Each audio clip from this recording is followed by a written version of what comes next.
नमस्कार। तारा sir English classes में आपका बहुत बहुत स्वागत है। और आज हम बात करेंगे past indefinite tense passive voice. जैसे कि हमने कहा past indefinite tense passive voice, तो सबसे पहले हम बात करेंगे पैसिव की कि पैसिव का मतलब क्या होता है।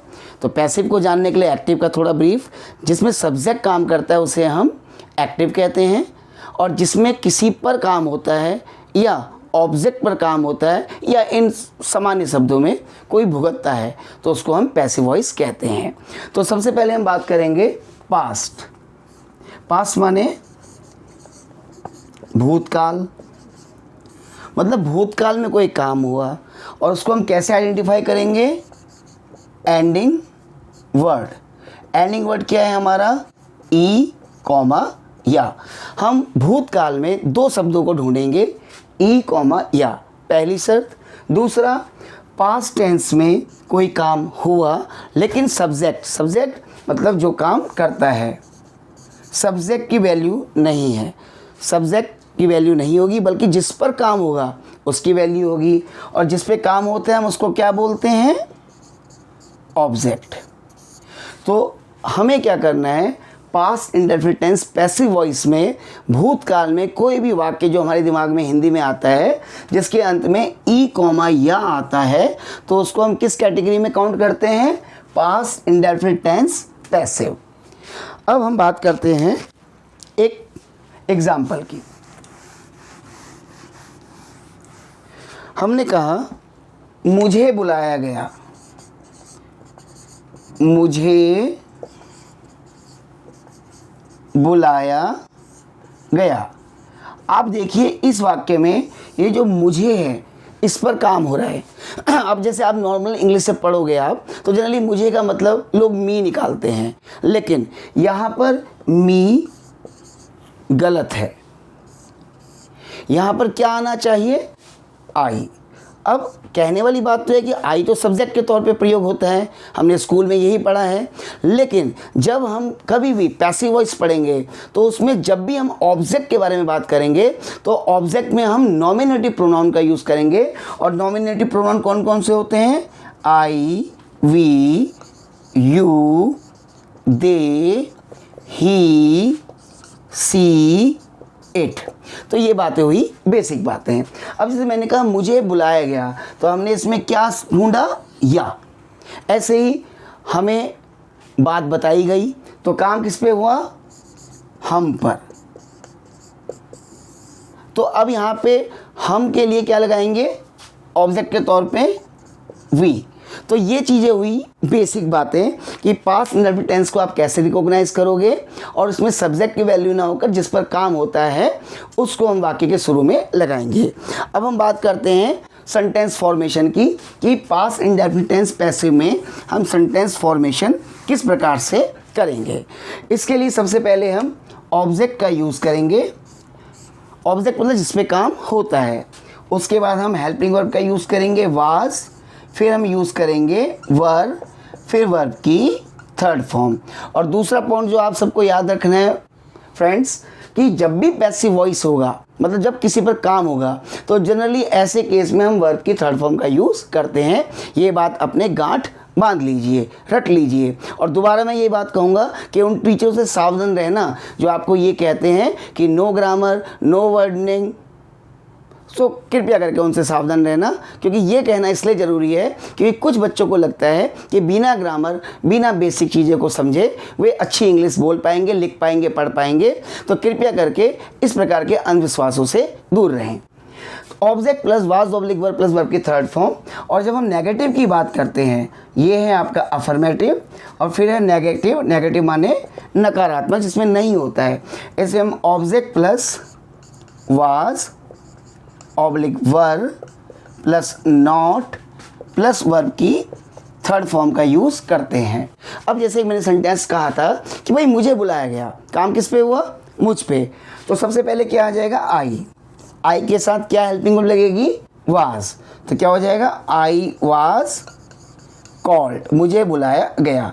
तो मेन क्या है? मुझे, जिस पे काम हुआ। मुझे बुलाया गया। ऐसे ही मुझे नहीं बुलाया गया, तो अब क्या होगा, आई वाज के बाद क्या आ जाएगा, नॉट, तो यहाँ क्या हो जाएगा, I was not called. Clear. अब हम बात करते हैं नेक्स्ट, जिसे हम कहते हैं इंटरोगेटिव। इंटरोगेटिव में क्या बनता है, क्या, जिसे हम कहते हैं इंटरोगेटिव, प्रश्नवाचक। इसमें हम क्या करेंगे, हेल्पिंग वर्ब को सेंटेंस के शुरू में ले आएंगे। तो पहले क्या आ जाएगा, was oblique were plus subject, इसको हम ऑब्जेक्ट कहते हैं, प्लस वर्ब की थर्ड फॉर्म। अब सब्जेक्ट जिसे हम ऑब्जेक्ट कहते हैं, इस चीज़ को भी समझना बहुत ज़रूरी है, क्योंकि सामान्य बोलचाल में मैंने कहा कि मैं खेल रहा हूँ, तो मैंने क्या बोला, आई एम प्लेइंग। और मुझे पीटा जा रहा है, तो यहाँ क्या हो जाएगा, आई एम बीइंग बीटन। ऐसे ही मैं उसे पीट रहा हूँ, तो आई एम बीटिंग हिम, तो ये आई अभी सब्जेक्ट है। लेकिन जैसे ही मैंने हिंदी में बोला कि मुझे पीटा जा रहा है, तो ये आई जो सब्जेक्ट है ये ऑब्जेक्ट बन गया, लेकिन आई ही रहेगा, ये ध्यान रखने वाली बात है। तो ऐसे ही मैंने कहा कि भाई मुझे बुलाया गया, तो हमने सब्जेक्ट सिंपली क्या करेंगे, क्या मुझे बुलाया गया, I was called, I was not called, क्या मुझे बुलाया गया, तो क्या वाले में हम हेल्पिंग वर्ब को पहले लगाएंगे। हमारा जबकि ऑब्जेक्ट है मुझे बुलाया गया, तो आई के हिसाब से हमें वाज पहले लगाना है, तो हम पहले क्या लगाएंगे, was I called question mark. क्या मुझे बुलाया गया, इसका क्या मतलब निकलेगा, क्या मुझे बुलाया गया। फिर नेक्स्ट है इंटरोगेटिव नेगेटिव, क्या और नहीं, इसमें दोनों आ जाएंगे। तो क्या हो जाएगा, क्या मुझे नहीं बुलाया गया, क्या मुझे नहीं बुलाया गया। तो इसमें हम क्या करेंगे, हेल्पिंग वर्ब के हमारे पास वाज को हम सेंटेंस के शुरू में ले आएंगे, वाज आई नॉट कॉल्ड। ऐसे ही मुझे क्यों बुलाया गया। अब जब आप कहोगे कि मुझे क्यों बुलाया गया, तो ऐसे केस में हम क्या करेंगे, जब हम बात करते हैं मुझे क्यों बुलाया गया, इसको हम क्या बोलेंगे, WH फैमिली, मतलब वो शब्द जो WH से शुरू होते हैं। और मुझे क्यों बुलाया गया, चूँकि प्रश्नवाचक है तो इसके पीछे क्वेश्चन मार्क लग जाएगा। तो मुझे क्यों बुलाया गया, सबसे पहले फार्मूले में क्या आ जाएगा, WH फैमिली का शब्द plus why, then after helping verb. Helping verb क्या आएगी इसमें, was oblique were plus why was, then after, जिसको सब्जेक्ट हम कहते हैं, लेकिन यहाँ पे क्या बन जाएगा, वो object, why was I plus verb की थर्ड फॉर्म। भाई मुझे क्यों बुलाया गया, so simply why was I called question mark. जब हम इसकी समरी बनाते हैं, जो जो चीज़ हमने पढ़ी, तो हम ये देख सकते हैं, इस शॉर्ट में हमने जो सैम्पल सेंटेंस लिया था वो क्या है, मुझे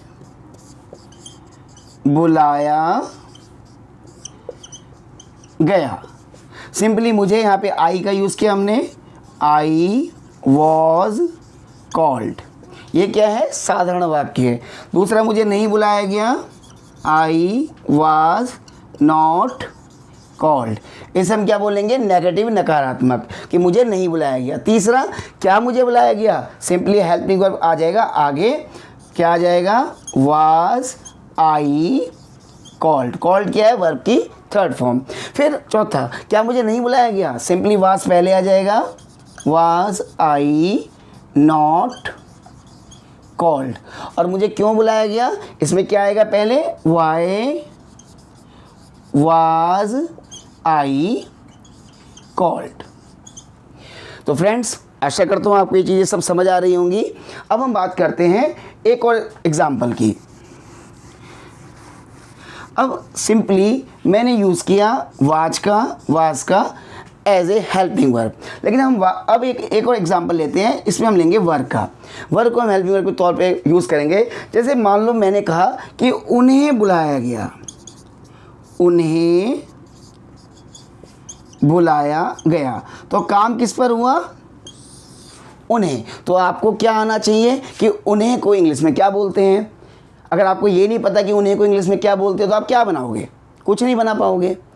तो आपको कोई भी कितना भी बरगलाता रहे कि इंग्लिश बोलने के लिए कुछ नहीं चाहिए, कोई नॉलेज नहीं चाहिए, कोई वर्ड्स नहीं चाहिए, कोई ग्रामर नहीं चाहिए, तो फिर बात घूम फिर के फिर वही आ जाएगी जो मैं बार बार बोलूँगा कि आपके पास वोकैब चाहिए। और स्पेशली ये रिक्वेस्ट मेरी उन स्टूडेंट्स के लिए जो हिंदी बैकग्राउंड के हैं या इंग्लिश मीडियम के हैं लेकिन उनके घर परिवार में हिंदी बोली जाती है, और ऐसे अवस्था में उनको बड़ी दुविधा का सामना करना पड़ता है क्योंकि उनके आसपास के माहौल में हिंदी का भरपूर प्रयोग होता है लेकिन उनकी सारी बुक्स इंग्लिश में होती है। ऐसे में हमेशा डायलेमा में फंसे रहते हैं because whatever they are reading only they are reading, they don't know that what they are reading.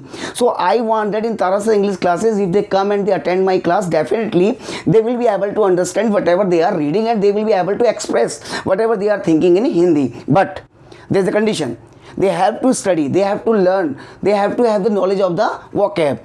I am saying truth, but want to say that some teachers or some businessmen in the name of the selling their course, they hide the truth and they always keep you in the just dark, that they never tell you that what is the truth. They don't tell you that what you should have. So I want that all the viewers who are watching me, they must have a clear idea that at least they should always try to add at least 5 words daily. They should read it, they should learn it, they should use it, and definitely their English will improve, as well as they can also work on the vocab and especially verbs third form, because by this way they will have the more fluency and they will be able to express their views. Here we will tell you and teach you the techniques which can help you with honesty and with truth. So now we come to the point, उन्हें बुलाया गया तो simply काम किस पर हुआ? Now we have the they पर काम हुआ। अब दे के साथ क्या लगेगा? Plural. They were called, they object के तौर पे यूज हुआ, वर हेल्पिंग वर्ब और कॉल्ड थर्ड फॉर्म। नेक्स्ट, उन्हें नहीं बुलाया गया, they were not called. Third, क्या उन्हें बुलाया गया? Simply interrogative. तो क्या होगा? हेल्पिंग वर्ब जैसे वाज पहले आ गया था, इसमें वर पहले आ जाएगा। क्या उन्हें बुलाया गया? वर they called. Next,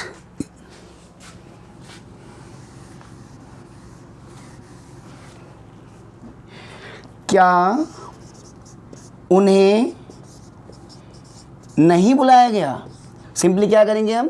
helping verb को पहले लगाएंगे, वर दे नॉट कॉल्ड। और उन्हें क्यों बुलाया गया? सिंपली वाई, हेल्पिंग वर्ब पहले आ जाएगा, वाई वर दे कॉल्ड।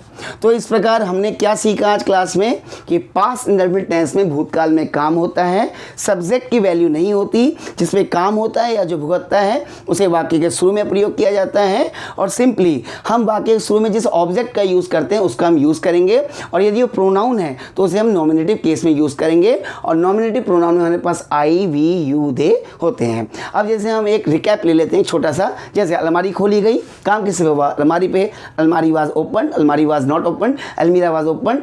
कुछ लोग लोकल लैंग्वेज में almirah and almirah, almirah was open, almirah was not open, was almirah open, was almirah not open, why was almirah open. Now we have another example. उसे बुलाया गया, he was called, he was not called, was he called, was he not called, why was he called.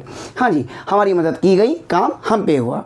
We were helped, we were not helped, were we helped, were we not helped, why were we helped. ऐसे ही मैंने उसकी मदद की, ये active है, मैंने काम किया, आई हेल्प हिम, यह है पास्ट इंडेफिनिट एक्टिव।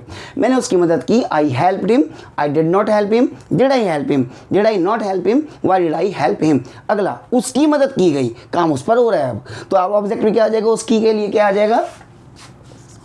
उसकी के लिए आ जाएगा यहाँ पर। अगर लड़का है तो ही, अगर लड़की है तो सी। तो फिलहाल कोई मेल की बात करते हैं हम, उसकी मदद की गई, he was help, he was not help, was he help, was he not help, Y was he help. I hope that you are able to understand it and you will be able to speak whenever you want to speak something e comma ya which is coming in the end of the word and you want to speak it out, simply भूतकाल में काम हुआ। और ऐसे हजारों sentence आप सोच सकते हो और डेफिनेटली आपके अंदर इंप्रूवमेंट आएगा, लेकिन आपको थोड़ा टाइम देना पड़ेगा। जैसे उन्हें यहाँ बुलाया गया, they were called here, खाना पकाया गया, food was cooked, food was not cooked. तो आप क्या कर सकते हो, इस वीडियो को देखने के बाद अपने ब्रेन में आप प्रैक्टिस कर सकते हो।